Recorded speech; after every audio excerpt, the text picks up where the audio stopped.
Time for pumpkin picking. I'm going to head back to Trevor Ault at Happy Day Farm in New Jersey. Hello, Trevor.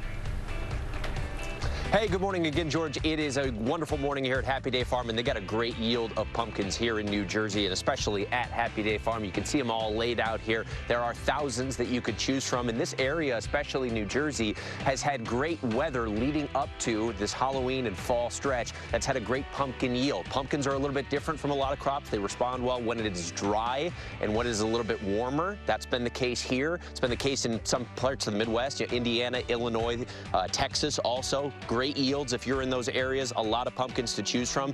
Alternatively, if you've had a little bit more rain, Wisconsin, parts of the mid-Atlantic, they might have larger pumpkins, but there might be fewer of them, so it could be a good idea to head out here and get your pumpkin a little bit earlier. They might not have as many to choose from. Now, once you're here and you want to get a healthy pumpkin, I think we all assume correctly that a firm pumpkin is a healthy one, and that is true, but you want to make sure that you're checking every part of it. You want to make sure that you're touching the bottom of the pumpkin too, make sure it's not mushy. That can be a sign that it's not quite healthy. And especially you want to check on the stem. If the stem is a little bit loose, if it's a little bit soft, that's not a good sign. In fact, they say you don't want to carry your pumpkin by the stem because that can make it a little bit weaker. It can make it fall apart.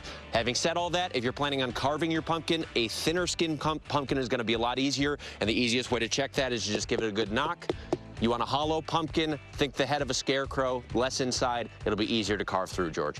Trevor, so much advice there. I've been taking notes Trevor the whole time. is the Will Reeve of pumpkin. Yes. We need one more piece of advice. So you get the pumpkin early. How do you preserve it till Halloween?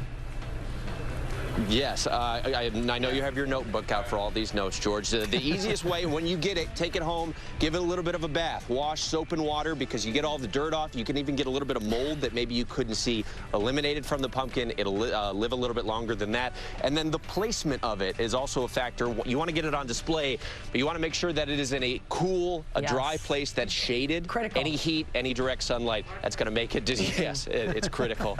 And I wish I had more advanced analytics like Will Reeve does. But those are all the tips that I have. What you do have is, it used to be back to school. Now I know it's fall when Trevor breaks out the flannel. Yeah. That's right. Yes.